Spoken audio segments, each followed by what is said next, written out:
Assalamu alaikum. Welcome back to my client spotlight series. And today I'm joined by the amazing Rayesa. So Raisa's going to introduce herself, girl. Brag your way. Okay. I want you to brag as much as you can. Okay. Over to you. Welcome, salam to barakatuhu, Rosie. Thank you so much for having me here. I'm Rayesa, the Muslima divorce coach, and I help busy Muslim wives who are striving for excellence and feel like divorce is their only option.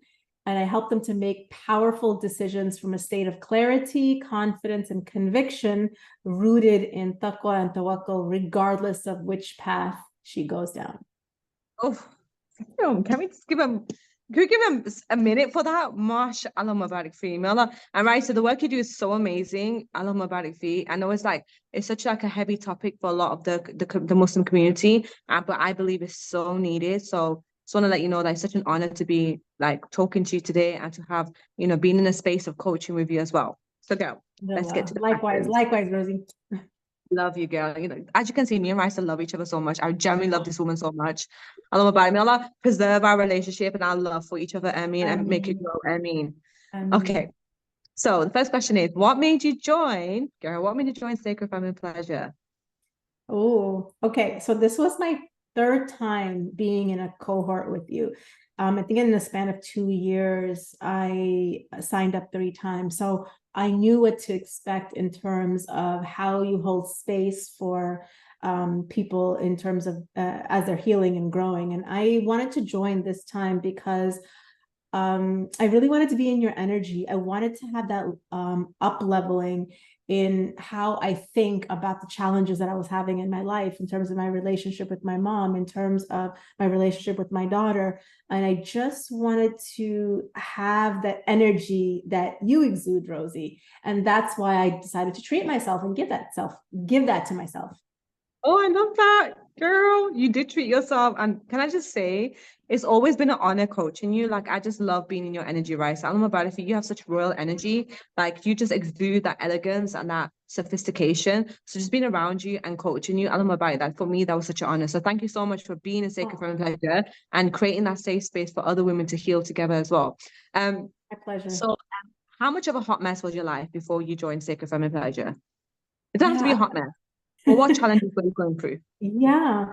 I was like really antsy. I was just like feeling like I needed something. And I was anxious. I was like impatient. I felt like in the scarcity energy almost even. And I just wanted to feel more grounded. I wanted to feel more grounded within myself and my relationship with Allah subhanahu wa ta'ala. And that's one thing that I've always gotten from you in terms of, how I think, because how I think is how Allah subhanahu wa ta'ala is going to show up for me, right? And so the hot mess was really about like, I'm always focused on being better, growing. And I was like, I'm not growing in the way that I want to. I want more. I want more. And I know Rosie can help me with that. And I just wanted to stop feeling like not like I'm not doing enough, but like I can up level more. And I just want more of that. And so I want to be content and satisfied with how I'm showing up. And that was one of the things that I got from working together, is that like celebrating myself, which I didn't do before. Yeah, that's a big one. Like I feel like us women, alpha women, like you're an alpha woman, I'm an alpha woman, like we don't celebrate ourselves enough because we feel like not that there's not enough, but it's like just like you said, I want more. Like, and if I haven't got that more, then I can't celebrate. But just like we say, celebrate every step of the way, because the more fun you have with it, the more you're gonna receive more. You have to get into that frequency of like fun and excitement. I love that. Okay, so what was abundance rewiring like for you? Girl, I always fall asleep. Yeah, good. I know it's a good thing, right?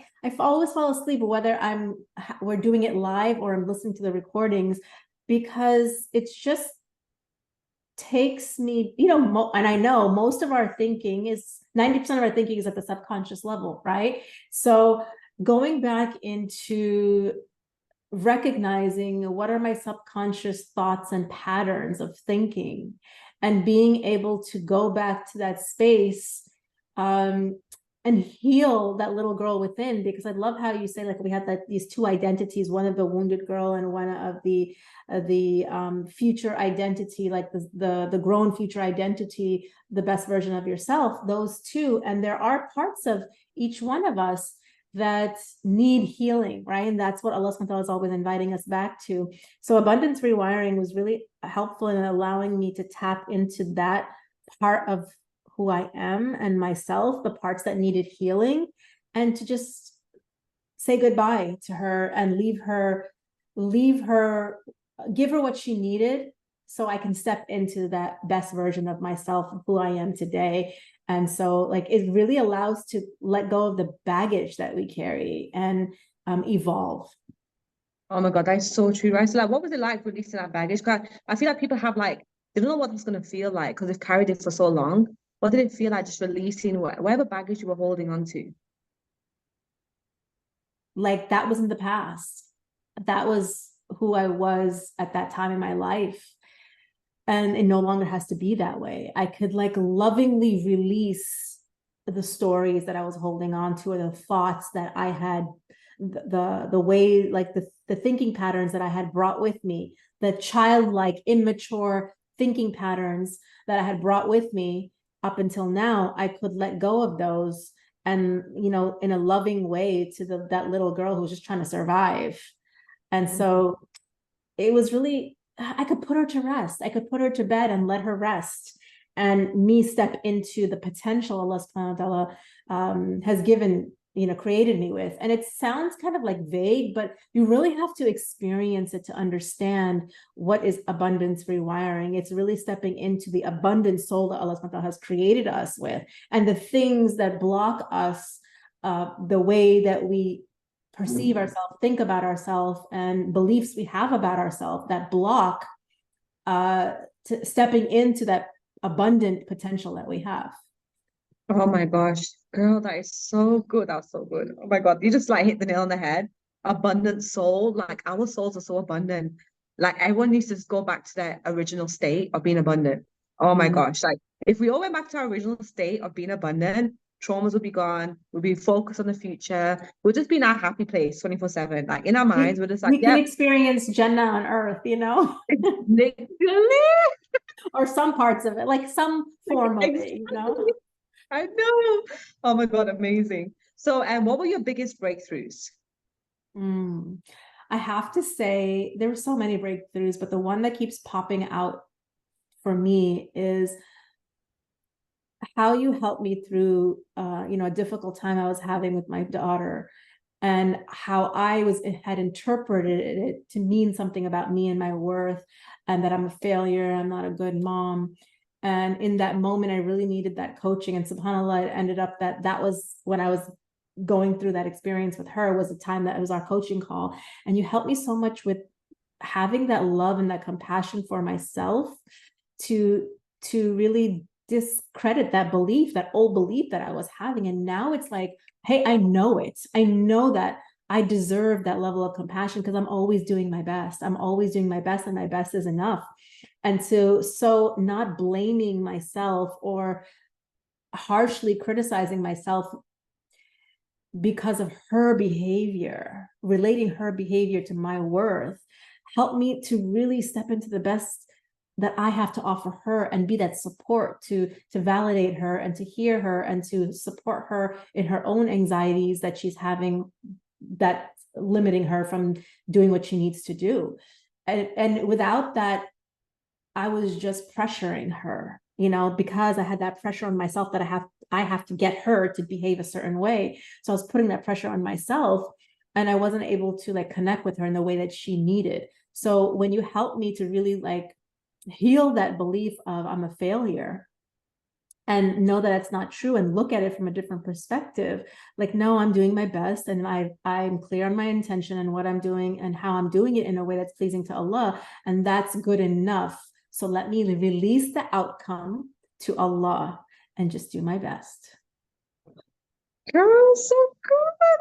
And thank you so much for sharing such like I know it's such a personal part of your life, but thank you so much for sharing that, because I feel like that's going to help so many women like just overcome that belief in their mind just by you speaking about it. Because I know we put that baggage on ourselves of like pressure of trying to make our kids do that, conform to certain ideals or just to be the best version of themselves.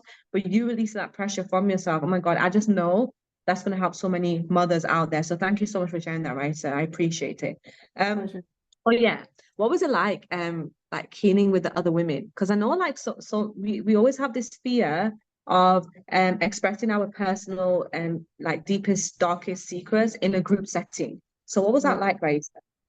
Well, first of all, you did a great job in leading the group and in creating the safety and the space of what we share and holding space for each one of us individually, as well as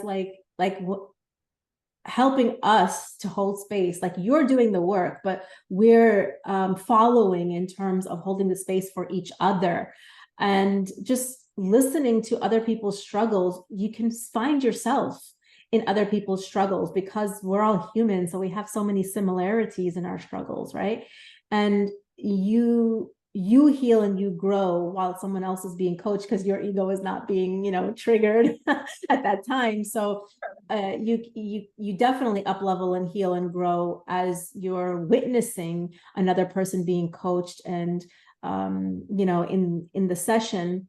And it brings like a unity and a closeness. Hey, like we're all in this together. We're one ummah, and we get to hear each other, support each other, uplift each other. And it was just like so inspiring. I would definitely say I love being in groups rather than being just one-on-one. Yeah, that has its benefits as well, but it's a different type of energy. I feel like you heal a lot more quicker and faster and deeper in a group because you have the contributions of other people's perspectives and life experiences that you can find yourself from what they're sharing as well.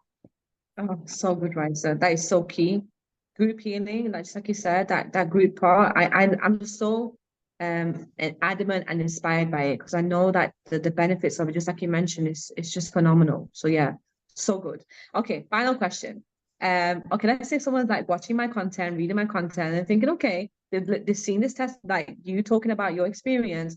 What would you say to that woman who wants to join Sacred Feminine Pleasure, but she's kind of on the fence and she doesn't know if she should just go for it? What's your advice? I love that question. Well, it's not an accident that you're on Rosie's page or you're consuming her content. Like your soul is being drawn to that. Perhaps you've been making dua for help for Allah subhanahu wa ta'ala, and Allah subhanahu wa ta'ala has put Rosie in your feed, and it's resonating with you, your heart and your soul. It's landing on your heart and your soul. Like, why don't you just give yourself what you need? Like, you deserve it, don't you? And so like get out of your head, get out of your own way, make your dua, make your istikhara, and just like that Nike slogan, just do it. Because our brain can come up with lots of reasons or AKA excuses of why you can't when you know this is what you need. So love yourself enough to give you what you need because you won't regret it. And because you get to love yourself in that way to give yourself what you need. When you're always giving to everyone else, like put yourself first so you can start serving other people from that full abundant cup, and just get out of your own head, because your mind will tell you things and stories of, oh, I can't because my husband lost his job, or I can't because I don't have enough money, or I don't have, like, it's so important to realize that you are the only one that can give yourself what you need. Nobody else can, and nobody else will, because that's your responsibility. And what you put in is exactly what you get out. So you deserve it. Do it. Just like Rayesa said, do it. Click the link in my bio, go join Sacred Feminine Pleasure. You're not going to regret it. Just like Rayesa said. Never. Love it. Never. I joined 3 times. I know. I love it. And oh my gosh, it's been such a pleasure coaching you, Rayesa. So thank you so much for trusting yourself and trusting me to guide you in this journey. It's been an honor. May Allah bless you. Continue to bless you with abundance, iman, peace, love, beauty. Girl, you are gorgeous, stunning. I mean. Jazakallah khair for loving on me and for the work that you do, and just and doing it so well, because without that, we wouldn't have the people who have been with you wouldn't have up leveled the way we have. So Jazakallah khair, may Allah subhanahu wa ta'ala elevate you and increase you more in this life and the next. Love you, Rayesa. Love you too.